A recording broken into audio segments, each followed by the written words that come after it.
U.S. Defense Secretary James Mattis touched down in Seoul this morning and is headed right to the North Korean border with his South Korean counterpart. While there, Mattis is set to warn Kim Jong-un against pursuing his nuclear and missile ambitions. Let's connect live on the phone with our Kim Hyun-bin.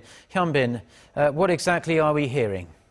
Well, Mark, U.S. Secretary of Defense James Mattis arrived in Seoul early Friday for his second visit as Pentagon chief, and he is scheduled to take a tour of frontline units shortly after his arrival and plans to give a strong message towards North Korea.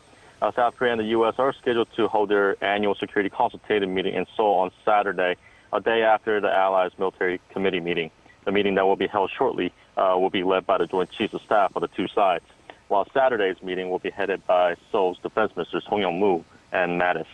The Allies plan to have in-depth discussions on enhancing extended deterrence against North Korea's ever-expanding nuclear and ballistic missile threats.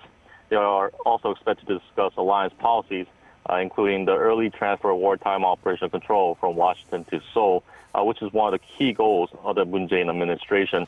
The annual meetings are the Allies' top military consultation channels.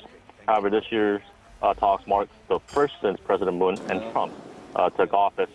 And Ministers Hong and Mattis met on the sidelines of the ASEAN Defense Ministers meeting plus in the Philippines earlier this week, and they held their first face-to-face at the Pentagon in August. Back to you.